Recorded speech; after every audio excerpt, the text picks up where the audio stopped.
Let's be perfectly, brutally clear. Canada is in chaos. And at the epicenter of this national disaster stands one man, Prime Minister Mark Carney. He's the leader who promised transformative change.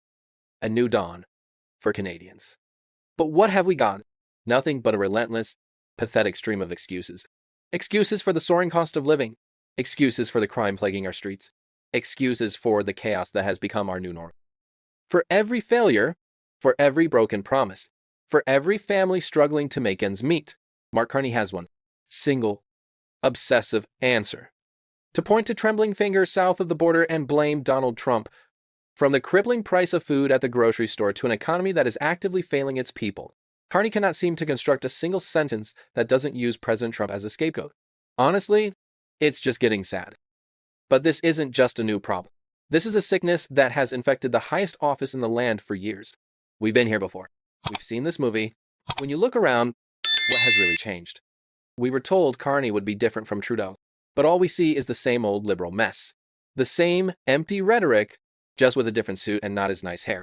We are stuck with a prime minister making the same excuses, breaking the same promises, and running up the same massive deficits while costs, crime, and chaos spiral completely out of control. And who pays the price for this spectacular failure of leadership? You do. The Canadian people. You are the ones being crushed under the weight of skyrocketing grocery prices. You are the families, the parents, the kids who are now being forced into an impossible choice: pay for groceries to feed yourselves or pay the rent to keep a roof over your heads. This isn't just a political talking point. This is a crisis unfolding in real time, on our streets, in our homes. Today, we are done with the excuses. We are done with the finger pointing. We are going to rip down the curtain of lies and dissect the truth, piece by painful piece. We are going to expose exactly how Mark Carney's leadership is crumbling under the slightest pressure. And more importantly, we are going to show the stark, undeniable contrast with Donald Trump's policies that continue to deliver results and outperform Carney's failures by every conceivable metric. The time for polite discussion is over. It's getting really frustrating. Let's get into it. Mark Carney's library of excuses is piling up so high it's starting to block out the sun. And frankly, they're becoming impossible to ignore. Here at the Zone Media Network, we don't ignore them. We dissect them. But after you hear the same pathetic lines repeated again, and again, and again, and again, it becomes incredibly difficult to remain polite. It is getting really, really frustrating. Let's examine his favorite bedtime story, the one he tells himself and the Canadian people every single night. He claims he was the one leader best equipped to face down the tariff crisis and the trade war with the United States. That was his big pitch. He was the supposed economic genius who would navigate these treacherous waters. Well, nearly 4 months have passed since he started singing that tune. And what's the result? Canada is not coming out on top. In fact, to say that his strategy hasn't been a success would be the understatement of the century. It's a complete and utter failure. This isn't a negotiation.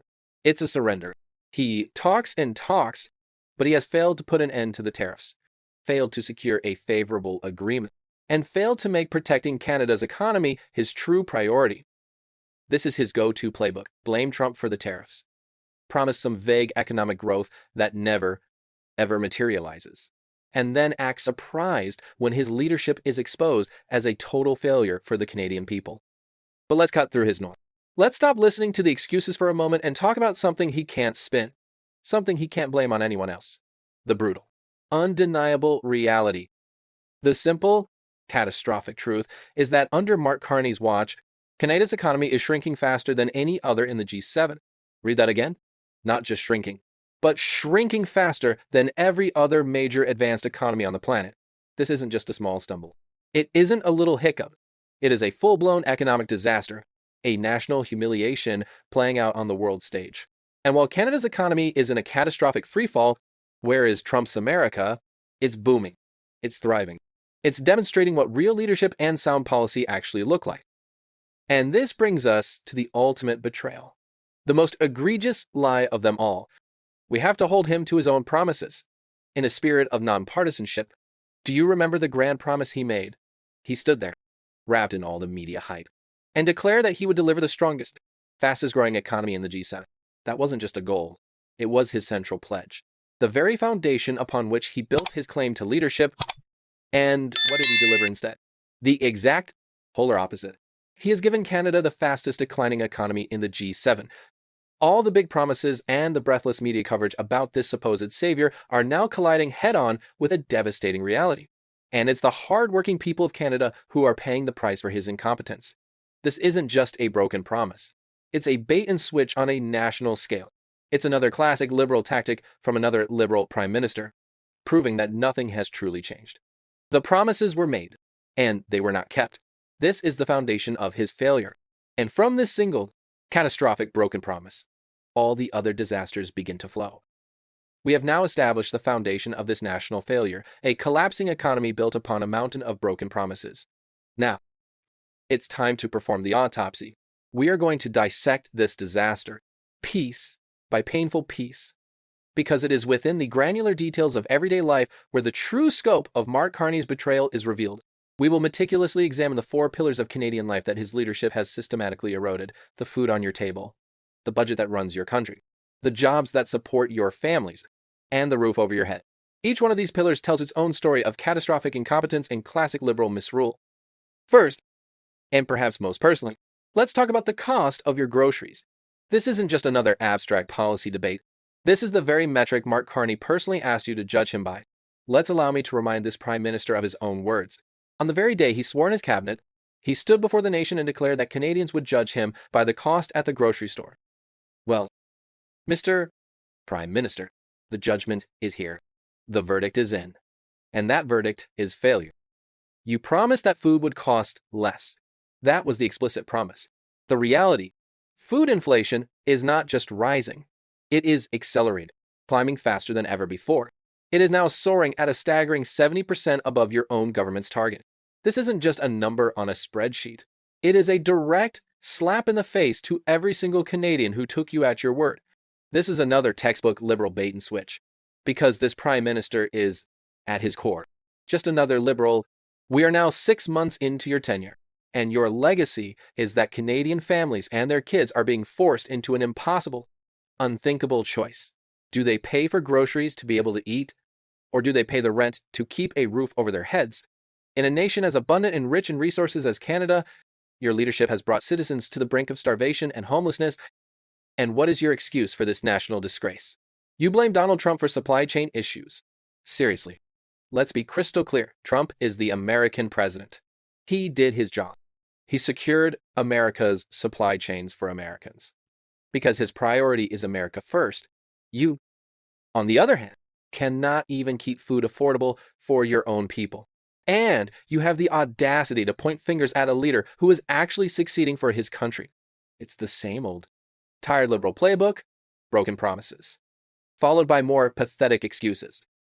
Next, let's move from the kitchen table to the nation's finances. Let's talk about the budget and the ballooning deficit. The promise was simple and unequivocal. He promised that he would spend less. He promised a smaller deficit than Justin Trudeau. He promised a new era of fiscal responsibility. And the reality, a shocking, jaw-dropping 8% increase in government spending under his watch. He promised a budget in October. Then, when October came and went with nothing but silence, we were told, oh, maybe keyword, maybe November. We are now more than halfway through the fiscal year. And the government of Canada still has not presented a formal budget to its people. How convenient? But the punchline, the truly absurd part of this national joke, is that we are now hearing the deficit might even be double. So let me ask a trivia question, Prime Minister. Has there ever been a Prime Minister in Canadian history who has successfully doubled the deficit without even introducing a budget? This isn't just poor leadership. It is a complete and total failure of accountability. And what about jobs? The promise, again, was simple and designed to inspire hope. He would create them. The media hype machine portrayed him as an economic wizard who would usher in an era of prosperity. The reality, unemployment is rising. Not only is it rising, but Canada now suffers the humiliation of having the second highest unemployment rate in the entire G7. All the big promises and the breathless media coverage are now colliding head-on with this devastating reality. And it's hardworking Canadians who are paying the price. Finally, let's talk about housing. Another grand promise, he was going to double home building. He was going to make housing affordable again. And the reality, Home building has actually fallen under his leadership. And what is his grand solution? He boasts about $1 billion for transitional housing. Let's call that what it is. One really expensive band-aid for a gunshot wound, economically speaking. It's a headline-grabbing number designed to create the illusion of action. But it does nothing to fix the core problem. It is nothing more than a distraction. All the while, he is actively making the problem worse by adding more bureaucracy and more red tape that hasn't built a single home and only serves to stifle the very progress he claims to want. So there you have it. Food, spending, jobs, and housing. On every single front, on every promise that matters to the daily lives of Canadians. Mark Carney has not just failed, he has made things demonstrably worse. This is a systematic demolition of a nation's prosperity and stability. So let's take a step back from the dizzying list of failures and ask the fundamental question, who is Mark Carney? Really? What is the substance of the man behind the endless excuses and the broken promises? When you strip away the media hype and the carefully crafted speeches, what are you left with? The truth is, you're left with nothing new. You're left with just another liberal. We have to be honest here. Look around us. Nothing's changed. When Carney came into office, he promised to be different, to fix everything that was broken under Trudeau. But Canadians are stuck with the same story, the same liberal mess, the same rhetoric just in a different suit from a different person. And with not as nice hair, we have a liberal prime minister making excuses about breaking promises and running up massive deficits, while cost, crime, and chaos spiral completely out of control. This isn't a new chapter. It's the same rotten book with a different cover. He's the embodiment of more of the same broken promises we've come to expect. And when the foundation of the economy is actively crumbling, when the ground is getting shaky right under his feet, what is his grand strategy? It's to distract you. He wants to talk about the biggest investments in the military and infrastructure, as if throwing more borrowed money around is going to magically fix the economy. These are nothing but noise. Expensive distractions designed to make you look away from the real crisis. He talks about $1 billion for transitional housing. But what is that really? It's a really expensive band-aid for a gunshot wound, economically speaking. It's a gesture that does nothing to solve the core problem while families and kids are still being forced to choose between paying for groceries and having a home. He adds more bureaucracy, more red tape that hasn't built a single home, all while claiming he's solving the problem. This is not leadership. It's a magic show, and a bad one at that. He's a man who has proven he either doesn't know how to fix the mess or seem to care that this is a mess he has created. Now, let's look at the contrast. Let's look south of the border at real leadership in action. Let's talk about Donald Trump. Now, Trump is not perfect, and he has been the first to admit his own personal moral faults from decisions he's made in the past. But what he is a straight shooter.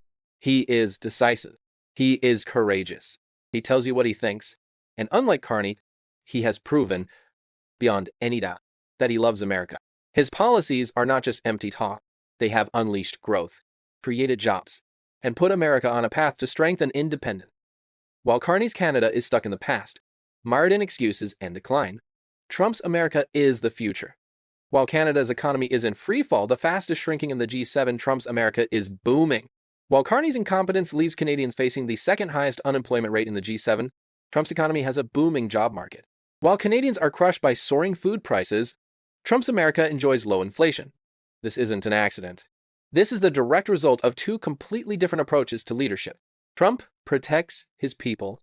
He secured his country's supply chains because he is the American president and his priority is America first. Carney can't even keep food affordable for his own citizens. And that is the fundamental, defining difference between these two men. It's a difference in character. It's a difference in backbone. Imagine placing them both under the kind of intense pressure a real leader must face. What happens? The sources paint a very clear picture. Carney wouldn't handle it. He would have just curled up in the fetal position and just started sucking his thumb. That's the image of his leadership. Weak, incompetent, and utterly incapable of handling a real crisis. Trump, on the other hand, tackles issues head-on. He doesn't play the blame game. While Carney is stuck in a never-ending cycle of excuses, broken promises, and rising costs, Trump takes charge. What we are witnessing is the stark difference between weak leadership that points fingers to deflect from the crisis it created, and strong, decisive leadership that actually fixes it. Carney's leadership has led Canada into a spiral of stagnation and economic doom. He is the problem. He is making things worse. And Canadians are the ones paying the ultimate price for his broken commitments. You deserve better than this. You need real change, not more liberal smoke and mirrors. The question remains, when, if ever, will Carney stop blaming others and actually take responsibility for the national mess that he has made? So let us recap the carnage. Let us lay out the charges, one by one, in the court of public opinion. We have heard the excuses. We have seen the finger pointing. We have witnessed the chaos. Now, it is time for the final verdict. We have to hold this prime minister to his own promises. In a spirit of non-partisanship, he asked to be judged by his results, and so he shall be judged. The judgment is here, and the verdict is failure. Let's start with the cornerstone of his entire campaign, the economy. He stood before all of Canada and made a grand promise. He would deliver the strongest, fastest growing economy in the G7. That was his pledge. Instead, what did he give you? He gave you the fastest shrinking economy in the G7. This isn't a small miss.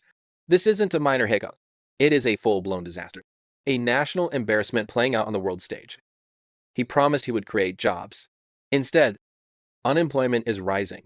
And he has given Canada the humiliating distinction of having the second highest unemployment rate in the entire group. All the media hype, all the big promises from this supposed economic guru are colliding head-on with a devastating reality. And it is the Canadian people who are paying the price for his incompetence. He promised that grocery prices would go down, that food would cost less.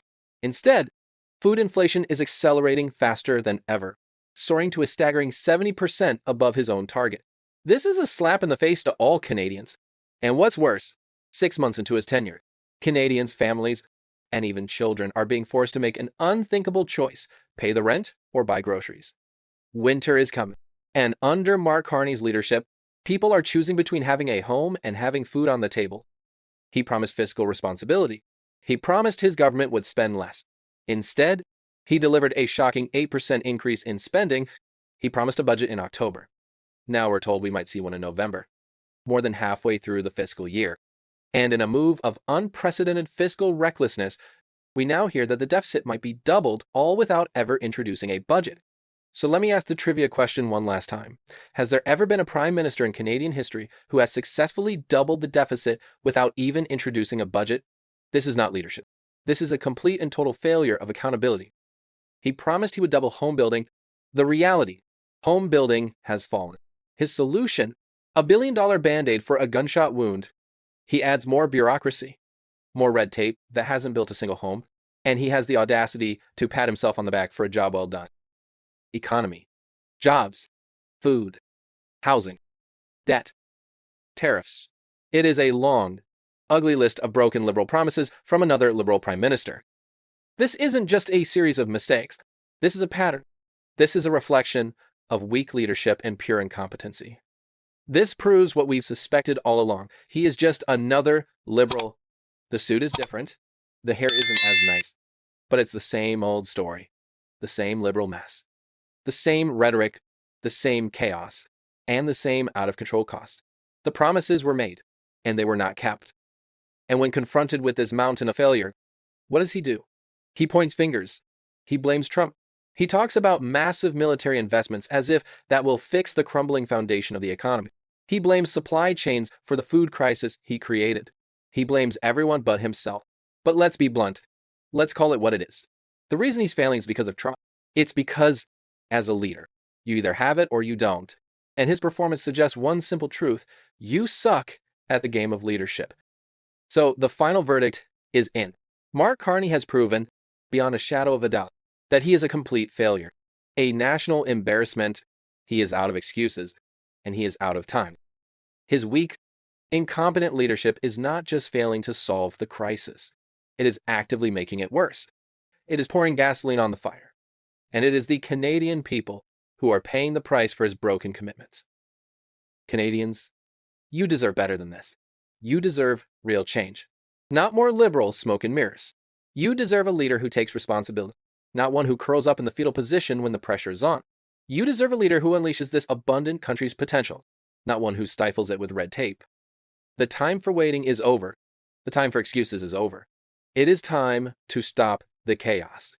It is time to restore sanity. It's time to get somebody different. because he is ruining Canada. It's time to get Carney out of office. And that's all that I have for you today. Guys, from us here at the Zone Media Network, I'm Griffin, your host. Don't forget to like, subscribe, and comment down below, as it does help us out a lot. And tell me, guys, down in the comments, who would replace Carney and who should? I love you all. Take care.